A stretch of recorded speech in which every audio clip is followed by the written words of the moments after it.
قاسم العلوم والخیرات بانی دارالعلوم دیوبند مولانا محمد قاسم ننوتوی رحمہ اللہ پر جو اعتراضات ہیں ان میں سب سے معروف اور سب سے بڑا اعتراض حضرت کی کتاب تحذیر الناس پر ہے۔ تحذیر الناس من انکار اثر ابن عباس، یہ حضرت کی معروف کتاب ہے، اس پر اعتراض ہے۔ اور بہت سارے احباب کا اس پر اتنا بڑا اعتراض ہے کہ اس کو اسلام اور کفر کا مسئلہ بنا رہی ہے۔ اس کی بنیاد کیا ہے، اس کا پس منظر کیا ہے، ذرا وہ ذہن نشین فرمائیں۔ دراصل حضرت عبداللہ بن عباس رضی اللہ تعالیٰ عنہما کا ایک اثر ہے، آپ کا ایک ارشاد ہے، جو کہ امام ابو عبداللہ محمد بن عبداللہ الحاکم رحمہ اللہ تعالی وفات 405 ہجری نے اپنی کتاب المستدرک علی الصحیحین میں نقل کیا ہے، حدیث نمبر 3822۔ پہلے وہ آپ اثر سماعت فرمائیں۔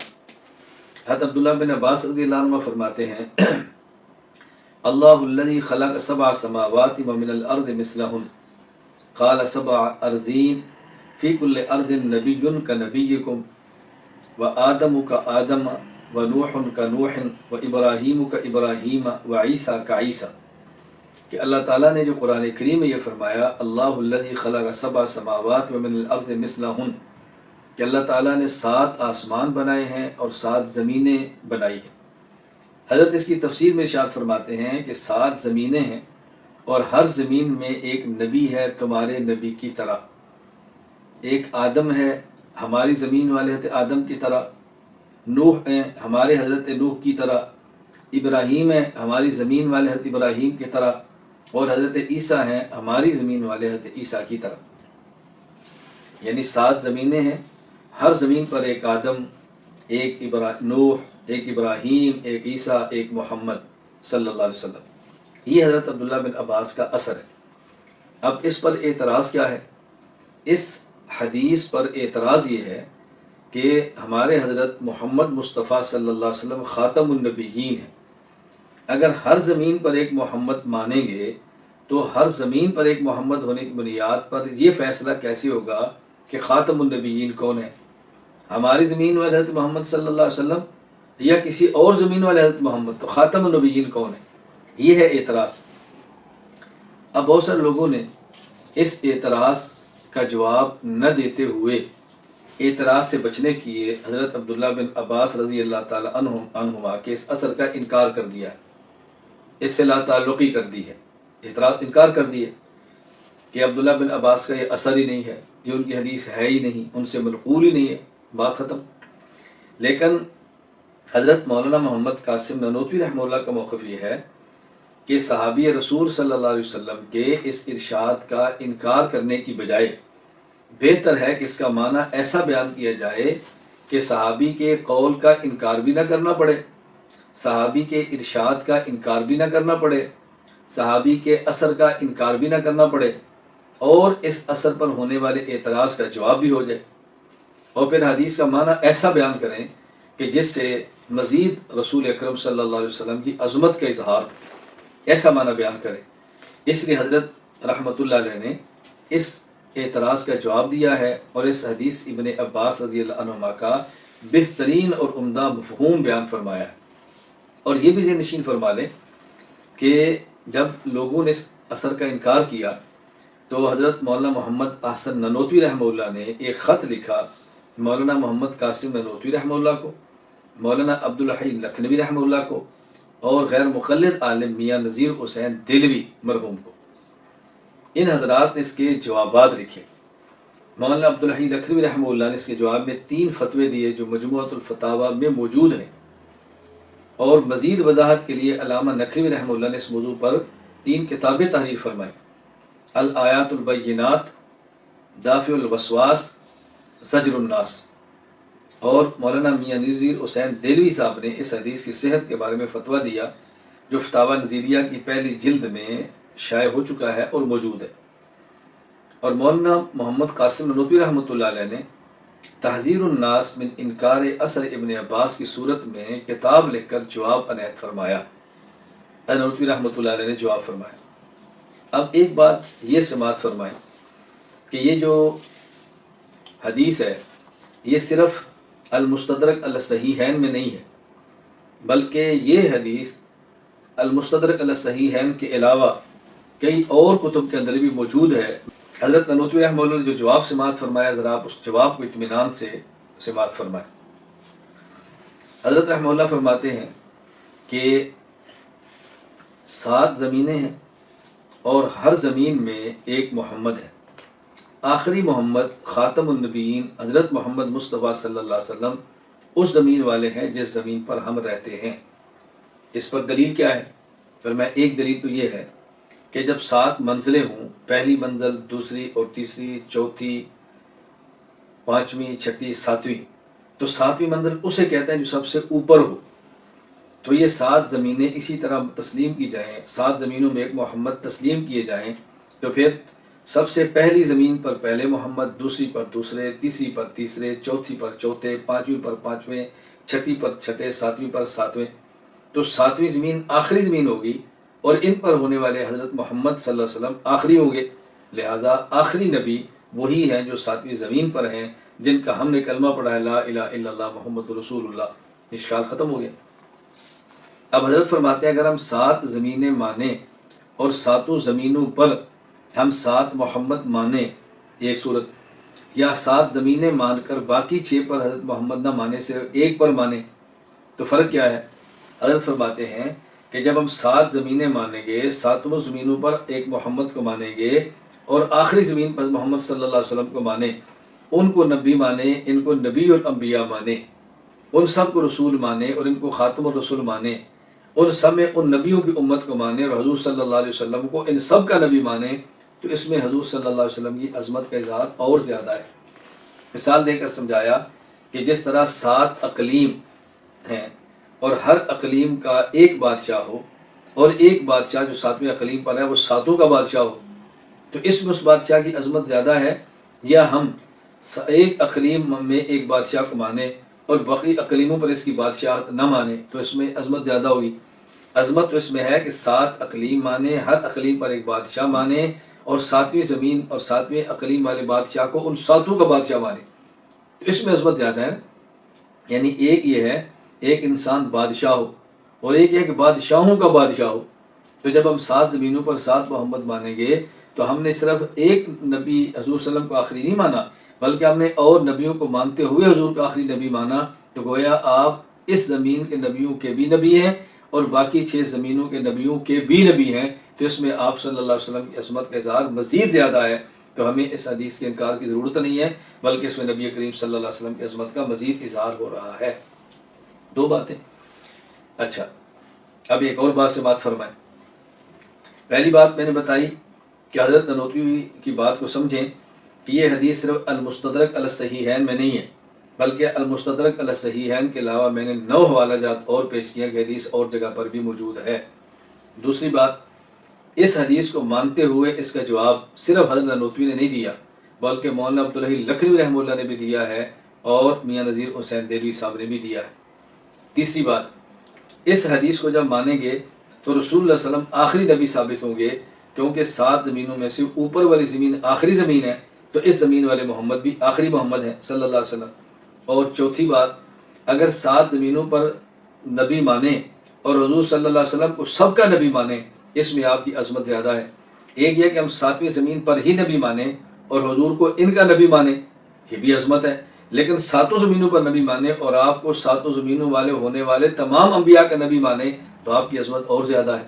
اس لیے اس حدیث کو تسلیم کرنے سے رسول اللہ صلی اللہ علیہ وسلم کی عظمت کم نہیں ہوتی بلکہ مزید بڑھ جاتی ہے۔ چوتھی بات یہ سمجھیں۔ اب حضرت رحمۃ اللہ علیہ فرماتے ہیں جو قرآن کریم کی آیت ہے ما کان محمد ابا احد من رجالکم ولکن رسول اللہ وخاتم النبیین، اس میں خاتم النبیین کا معنی ہم کیا کرتے ہیں؟ حضرت فرماتے ہیں کہ عام طور پر خاتم النبیین کا معنی صرف آخری نبی کیا جاتا ہے، اور صرف آخری معنی ہی کرنا یہ عام لوگوں کا کام ہے، خواص کا کام نہیں۔ کیوں؟ اس لیے اگر آپ بلاکن رسول اللہ و خاتم النبیین کا معنی صرف آخری نبی کریں گے، میں یہ نہیں کہہ رہا آخری نبی کریں گے، صرف آخری نبی ہی کریں گے، تو مجھے یہ بتائیں کہ اس سے رسول اکرم صلی اللہ علیہ وسلم کا آخری نب ثابت ہوگا، لیکن اس آیت میں آپ کی مدح کیسی ہوگی؟ اس آیت میں تو آپ کی مدح کی جا رہی ہے، کیونکہ کسی شخص کا محض آخر میں آ جانا یہ اس کے فضیلت کی دلیل نہیں ہوتی، جس کو حضرت اپنے علمی الفاظ میں یوں فرماتے ہیں کہ تقدم اور تأخر بالذات یہ وجہ فضیلت نہیں، یعنی فلاں شخص افضل ہے اس لیے کہ آخر میں آیا، تو صرف آخر میں آنا کسی کی فضیلت کی دلیل نہیں۔ جس طرح خلفائے راشدین رسول اللہ صلی اللہ علیہ وسلم کے بعد جو 4 ہیں ان میں سب سے پہلے ابو بکر ہیں اور سب سے آخری حضرت علی ہے، لیکن افضل ابو بکر ہیں۔ اب حضرت علی افضل ہوں اس لیے کہ آخری ہیں، اس کا تو ہم قائل نہیں ہیں، تو آخری حضرت علی المرتضیٰ خاتم الخلفاء راشدین ہیں، لیکن افضل الخلفاء راشدین حضرت ابو بکر صدیق رضی اللہ تعالیٰ عنہ ہے۔ میں سمجھانے کے لیے ایک مثال دیا کرتا ہوں کہ جس طرح ایک مسجد میں 10 صفیں موجود ہیں جس میں نمازی نماز پڑھتے ہیں، ایک پہلی صف جو امام کے پیچھے اور ایک 10ویں جو آخری صف ہے، تو وہ آخر والے افضل اس وجہ سے ہوں کہ آخر میں ہے، یہ تو کوئی وجہ نہیں ہے، تو پہلی صف والا افضل ہوگا یا آخری والا افضل ہوگا؟ حضرت اس کو فرماتے ہیں کہ رسول اللہ صلی اللہ علیہ وسلم کے لیے وہ خاتم النبیین کا ترجمہ صرف آخری کرنا، اس سے آپ کی افضلیت اور مدح ثابت نہیں ہوتی۔ اب کیا معنی کریں؟ یعنی یہ جو ہم معنی خاتم النبیین کا کر رہے ہیں اس سے حدیث پر ہونے والا اعتراض بھی ختم ہوگا اور رسول اللہ صلی اللہ علیہ وسلم کی عظمت مزید کھل کر سامنے آئے گی۔ وہ کیسے؟ فرمایا وہ اس طرح کہ قرآن کریم کی آیت پر غور کریں، ما کان محمد ابا احد من رجالکم ولکن رسول اللہ و خاتم النبیین۔ لاکنہ یہ حرف استدراک ہے۔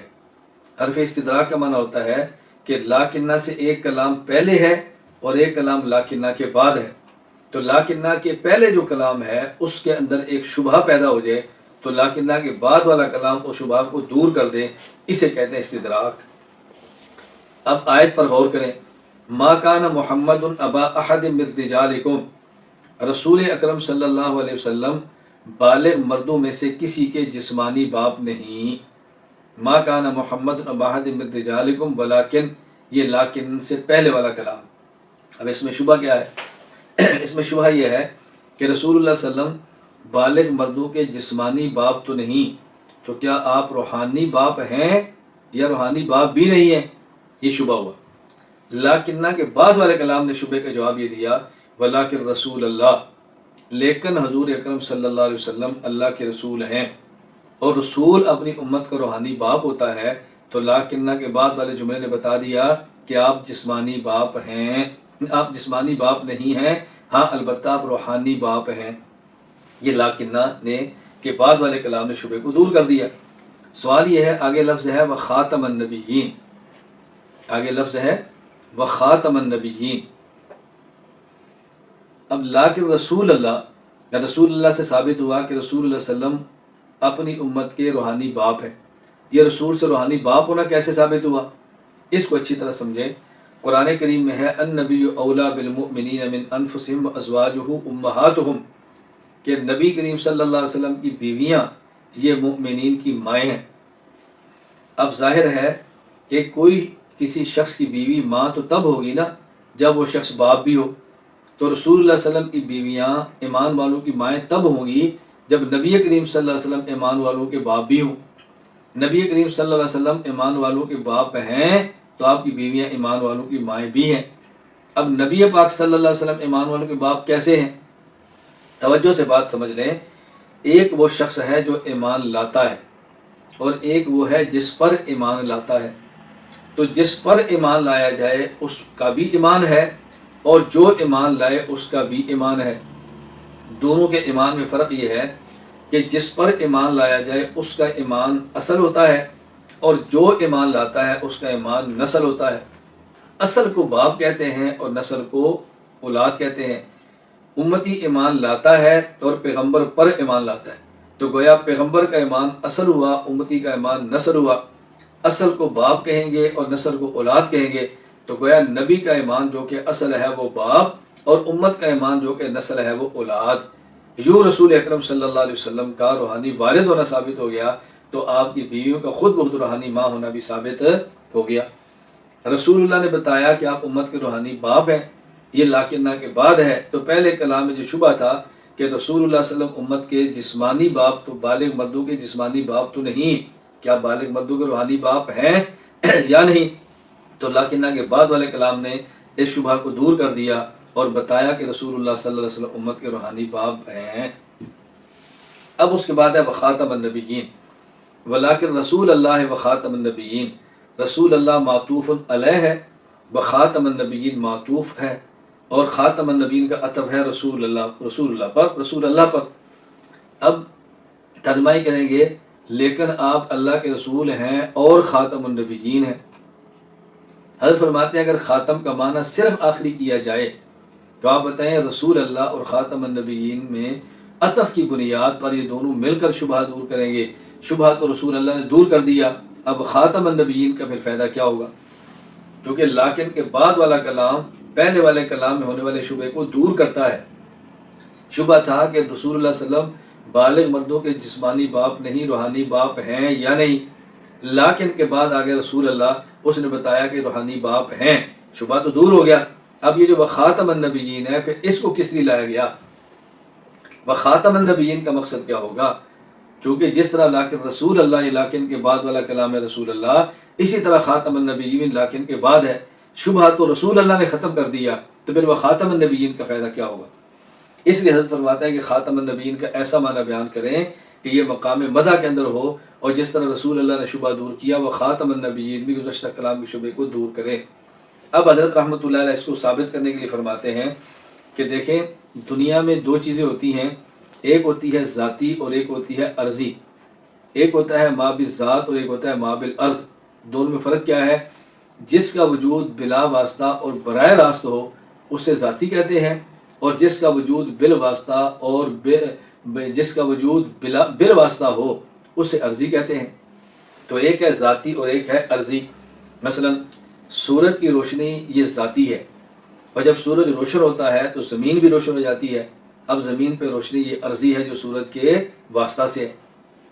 تو ایک ہے ذاتی اور ایک ہے عرضی، اور ذاتی اور عرضی میں فرق یہ ہوتا ہے کہ جو چیز ذاتی کی اپنی ہوتی ہے وہ ذاتی کی ہے، اور جو عرضی کی ہوتی ہے وہ چونکہ ذاتی کے واسطے سے آتی ہے، وہ شروع بھی ذاتی سے ہوتی ہے اور وہ صفت ختم بھی آپ پر ذاتی پر ہوتی ہے۔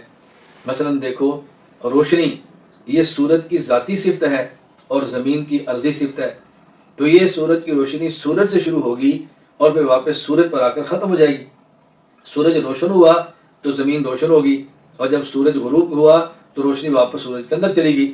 میں اس کو سمجھانے کے لیے آسان مثال ایک اور دیتا ہوں کہ جس طرح کسی آدمی کے ہاتھ میں ٹارچ ہے، اب وہ ٹارچ کا بٹن دبائے، ٹارچ آن ہوگی تو سامنے دیوار کے اوپر روشنی آ گئی، اور جب انہیں ٹارچ کو آف کیا تو وہ روشنی جو دیوار کے اوپر تھی وہ دوبارہ ٹارچ کے اندر چلے گی۔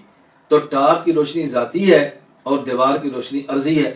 تو ٹارچ والی روشنی چونکہ ذاتی تھی اور زمین والی عرضی تھی، تو زمین کے اوپر جو روشنی پڑی ہے یہ ٹارچ سے نکلی ہے اور واپس ٹارچ کے اندر چلی گئی۔ تو حضرت مولانا قاسم رحمہ اللہ فرماتے ہیں کہ جو ما بالعرض ہے کسی چیز کی عرضی صرف یہ ذاتی سے شروع ہوتی ہے اور ذاتی پر واپس ہو جاتی ہے۔ حضور نبی کریم صلی اللہ علیہ وسلم کی نبوت باقی انبیاء کی نبوت میں فرق یہ ہے کہ نبی کریم صلی اللہ علیہ وسلم کی نبوت ذاتی ہے اور باقی انبیاء کی نبوت عرضی ہے۔ یعنی انبیاء علیہ السلام کو جو نبوت ملی ہے اور نبی کریم صلی اللہ علیہ وسلم کی وجہ سے ملی ہے، حضور صلی اللہ علیہ وسلم کے واسطہ سے ملی ہے۔ اس پر مولانا قاسم نورپور رحمۃ اللہ علیہ نے تحذیر الناس میں 5 دلائل دیے ہیں کہ حضور پاک صلی اللہ علیہ وسلم کی نبوت ذاتی ہے اور باقی انبیاء کی عرضی ہے۔ میں اس وقت تحذیر الناس مکمل نہیں پڑھا رہا، جب تحذیر الناس مکمل پڑھاؤں گا تو پھر وہ 5 دلائل پیش کروں گا۔ ابھی اتنا سمجھانا مقصود ہے کہ مولانا قاسم نورپور رحمۃ اللہ فرما رہے ہیں کہ رسول اللہ صلی اللہ علیہ وسلم کی نبوت ذاتی ہے اور باقی انبیاء کی نبوت عرضی ہے۔ یعنی اب ذاتی اور عرضی میں فرق ہوگا کیا کہ انبیاء علیہ السلام کی نبوت عرضی اور حضور کی ذاتی، لہٰذا نبوت چلی بھی حضور کی ذات سے ہے اور ختم بھی حضور کی ذات پر ہے۔ وخاتم النبیین کا معنی صرف آخری نہیں، وخاتم النبیین کا معنی یہ ہے کہ رسول اللہ صلی اللہ علیہ وسلم آخری نبی بھی ہیں اور آپ کی نبوت ذاتی بھی ہے، یعنی نبوت چلی بھی آپ سے تھی اور ختم بھی آپ پر ہوگی۔ تو جب ہم نے یہ کہا کہ آپ کی نبوت ذاتی ہے، اس کا فائدہ کیا ہوگا؟ اس کا فائدہ یہ ہے کہ باقی انبیاء علیہ السلام کو جو نبوت ملی ہے وہ رسول اللہ صلی اللہ علیہ وسلم کی ذات کی وجہ سے ملی ہے، آپ کے واسطہ سے ملی ہے، وہ آپ پر ایمان لائے ہیں۔ قرآن کریم کے اندر ہے وَإِذْ أَخَذَ اللَّهُ مِيثَاقَ النَّبِيِّينَ لَمَا آتَيْتُكُم مِّن كِتَابٍ وَحِکْمَةٍ ثُمَّ جَاءَكُمْ رَسُولٌ مُصَدِّقٌ لِّمَا مَعَكُمْ۔ اللہ تعالیٰ نے عالم ارواح میں انبیاء علیہ السلام سے یہ وعدہ لیا تھا کہ جب آخری پیغمبر آئے تو تم سب نے ان پر ایمان لانا ہے۔ تو یہ تو نہیں ہو سکتا کہ انبیاء ان پر ایمان نہ لائے ہوں۔ ظاہر ہے جب معراج کی رات انبیاء علیہ السلام نے حضور صلی اللہ علیہ وسلم کے پیچھے نماز پڑھی ہے تو ایمان لا رہے ہیں، تو نماز پڑھی ہے نا۔ اب نبی کریم صلی اللہ علیہ وسلم وہ ہیں کہ جس پر ایمان لائے ہیں، اور باقی انبیاء علیہ السلام وہ ہیں جو حضور پر ایمان لائے ہیں۔ تو انبیاء ایمان لانے والے اور حضور وہ جن پر ایمان لانے والے، تو جن پر ایمان لائے جو ان کا ایمان اصل ہوتا ہے، اور جو ایمان لاتے ہیں ان کا ایمان نسل ہوتا ہے۔ تو گویا نبی کریم صلی اللہ علیہ وسلم کا ایمان اصل جو کہ باپ کی طرح ہے، باقی انبیاء علیہ السلام کا ایمان نسل جو کہ اولاد کی طرح ہے۔ تو رسول اکرم صلی اللہ علیہ وسلم کا ایمان باپ ہوا تو آپ روحانی باپ ہوئے، باقی انبیاء علیہ السلام کا ایمان اولاد ہوا تو باقی انبیاء بھی روحانی اولاد ہوئے۔ وَلَٰكِن رسول اللہ وخاتم النبیین۔ اب معنی کیا ہوگا کہ بالغ مردوں میں سے حضرت محمد صلی اللہ علیہ وسلم کسی کے جسمانی باپ نہیں، لیکن اللہ کے رسول ہیں، یعنی اس امت کے روحانی باپ ہیں، اور صرف اس امت کے نہیں، وہ خاتم النبیین، تمام نبیوں کے روحانی باپ ہیں، اس امت کے بھی اور روحانی باپ تمام نبیوں کے بھی۔ اب دیکھیں جس طرح رسول اللہ نے شبہ دور کیا، اسی طرح وہ خاتم النبیین نے بھی شبہ دور کر دیا، کہ شبہ یہ تھا کہ رسول اللہ صلی اللہ علیہ وسلم بالغ مردوں کے جسمانی باپ نہیں، کیا روحانی باپ ہیں یا نہیں؟ ولیکن رسول اللہ، بتایا کہ وہ اللہ کے رسول ہیں اور روحانی باپ ہیں، اور روحانی باپ بھی ایسے کہ صرف امت کے روحانی باپ نہیں، وہ خاتم النبیین، وہ نبیوں کے بھی روحانی باپ ہیں۔ اور یہ ایسا روحانی باپ ہے کہ جب یہ باپ وجود نہیں تھا روحانی اولاد تب بھی تھی، یہ موجود ہے تو روحانی اولاد اب بھی ہے، اور جب یہ نہیں ہوں گے تو روحانی اولاد ان کی تب بھی ہوگی۔ یہ کتنی پیاری تقریر حضرت نے فرمائی ہے وخاتم النبیین۔ اب حضرت فرمانا چاہتے ہیں کہ خاتم النبیین کا معنی صرف آخری نبی نہ کرو، بلکہ خاتم النبیین کا معنی کرو کہ آپ آخری بھی ہیں اور آپ کی نبوت ذاتی بھی ہے۔ اب حضرت اس سے ثابت کرنا چاہتے ہیں کہ جو اثر ابن عباس رضی اللہ تعالی عنہما کا ہے کہ جس سے ثابت ہوا کہ 7 زمینیں اور ہر زمین پر انبیاء ہیں، آدم سے لے کے محمد تک، اور آخری زمین ہماری ہے، یہاں آدم سے محمد تک انبیاء ہیں، اور یہ جو آخری زمین والے محمد ہیں ان کی نبوت ذاتی ہے، اور باقی انبیاء کی نبوت عرضی ہے، وہ ان کی واسطہ سے ہے۔ یعنی جب بھی کسی نبی کو نبوت ملی ہے تو حضور صلی اللہ علیہ وسلم کی وجہ سے ملی ہے۔ اب اگر حضور سے پہلے کسی کو مل گئی ہے، حضور کی وجہ سے آپ کی ختم نبوت ذاتی پھر بھی موجود ہے، اور اگر آپ کے دور میں ملی ہے تو بھی ختم نبوت آپ کی ذاتی اب بھی موجود ہے، اور اگر بالفرض آپ کے بعد بھی کسی کو نبوت ملے وہ چونکہ آپ کی وجہ سے ہے تو ختم نبوت ذاتی اب بھی آپ کی موجود ہے۔ اب حضرت فرمانا چاہتے ہیں کہ خاتم النبیین کا معنی یہ کریں کہ رسول اکرم صلی اللہ علیہ وسلم کی نبوت ذاتی ہے۔ اب نبی پاک صلی اللہ علیہ وسلم کی نبوت ذاتی بھی ہے اور اب آخری بھی ہے۔ نبی کریم صلی اللہ علیہ وسلم کے بعد کسی نئے نبی کے آنے کا قائل ہونا یہ کفر ہے، یعنی حضور صلی اللہ علیہ وسلم آپ کی نبوت ذاتی بھی ہے اور آپ آخری بھی ہیں۔ حضرت یہ فرمانا چاہ رہے ہیں کہ ختم نبوت ذاتی کو ختم نبوت زمانی یہ لازم ہے، ممکن ہی نہیں کہ حضور اکرم صلی اللہ علیہ وسلم کے بعد کوئی اور نبی آ سکے۔ کیوں؟ یہ بات حضرت تحذیر الناس میں فرمائی۔ وجہ یہ ہے کہ اگر نبی پاک صلی اللہ علیہ وسلم کے بعد حضرت محمد پاک صلی اللہ علیہ وسلم کے بعد کوئی اور نبی پیدا ہو تو سوال یہ ہے کہ اس پر وحی آئے گی یا نہیں۔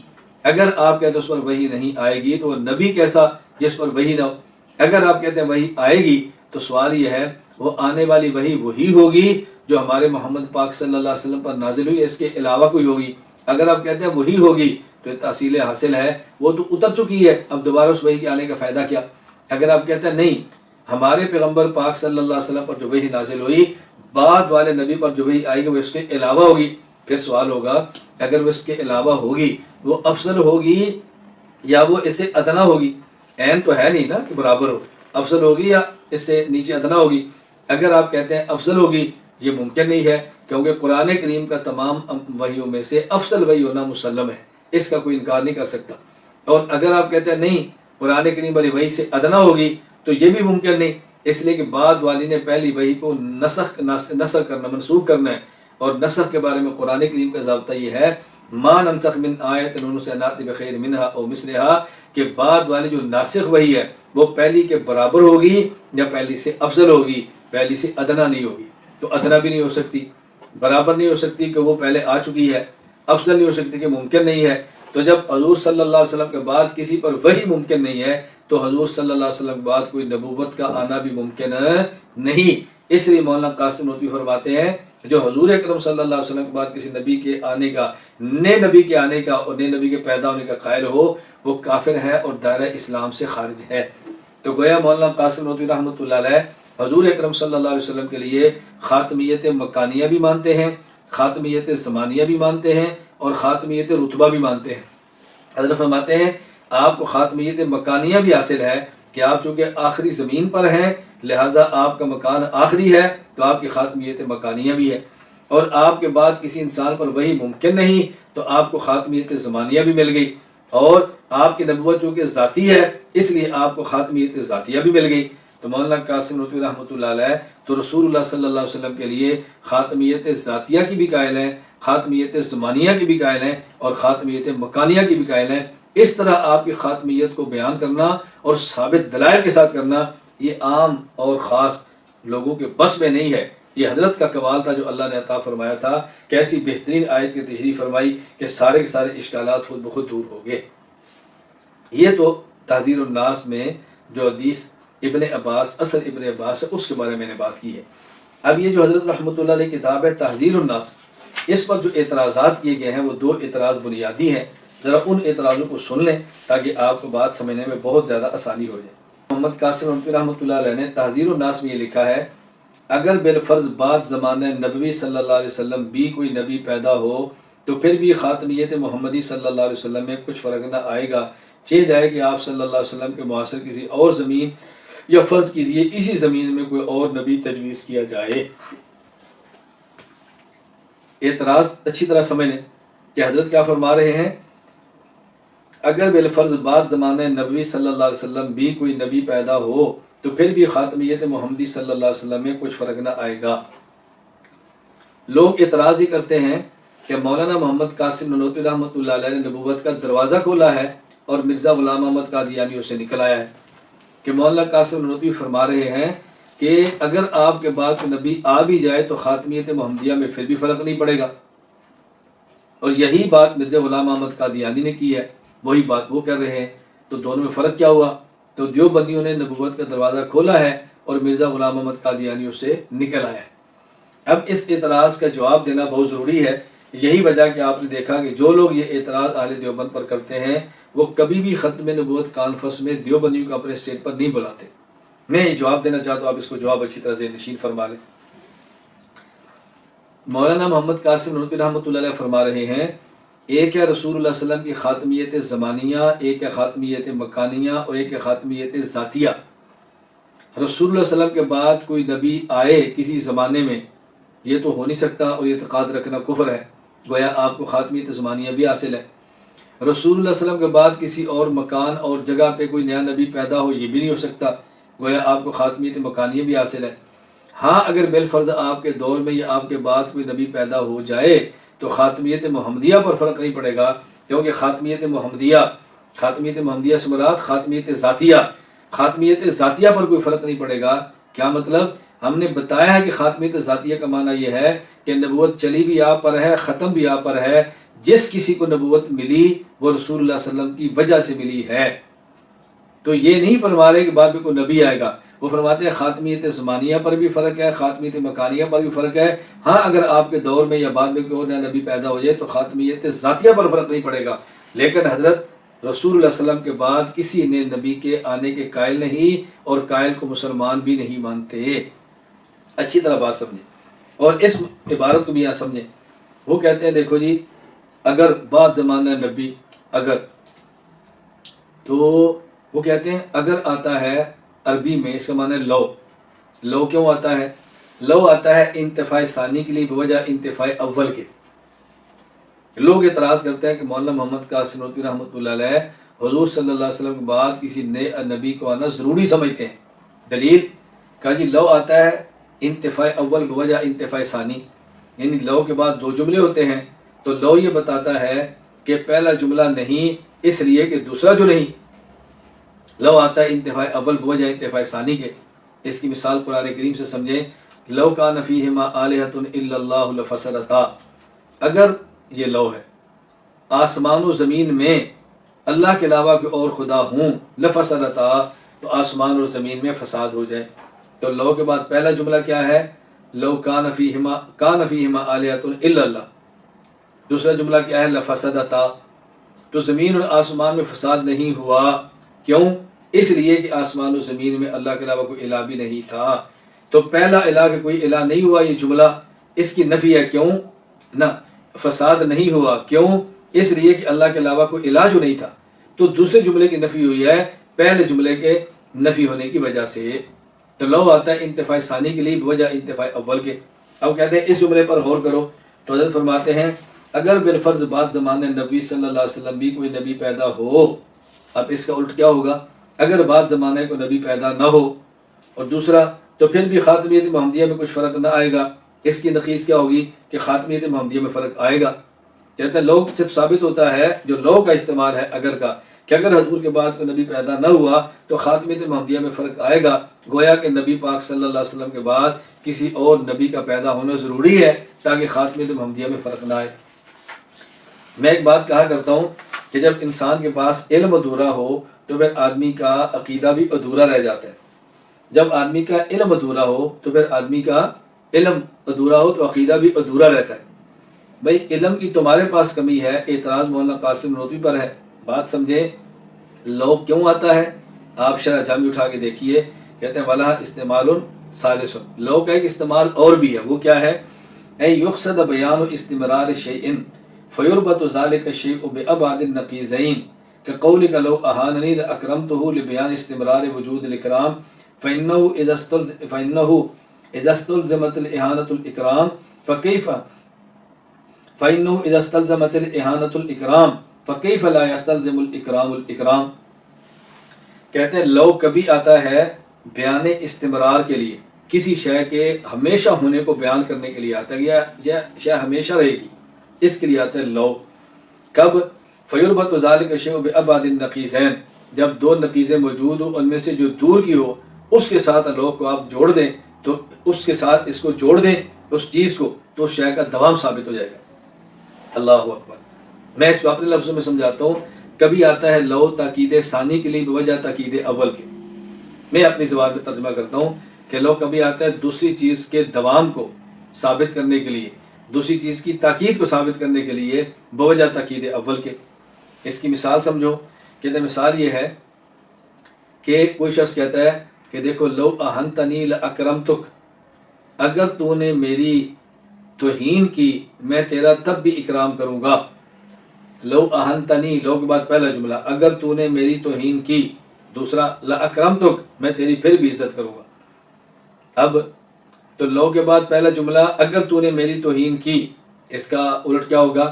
اگر تو نے میری توہین نہ کی. اور لاکرمتک کا الٹ کیا ہوگا؟ کہ میں تیری عزت نہیں کروں گا. بھائی سوال یہ ہے، وہ کہتا ہے تو میری توہین کرے گا میں تیری تب بھی عزت کروں گا، اور اگر میری توہین نہیں کرے گا تو عزت نہیں کروں گا، پھر تو مزید کروں گا.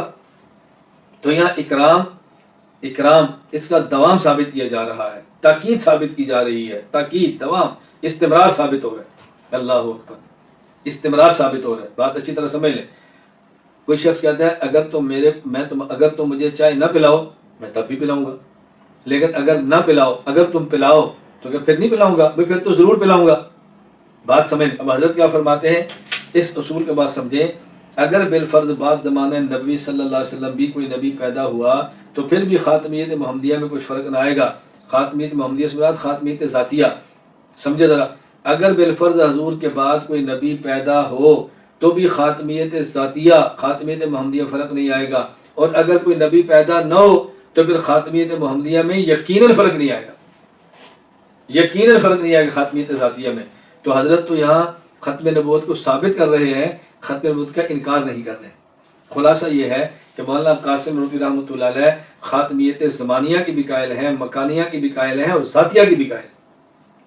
حضرت کے علوم نہ سمجھنے کی وجہ سے اعتراضات پیدا ہو رہے ہیں، اور کوئی بات بھی نہیں ہے۔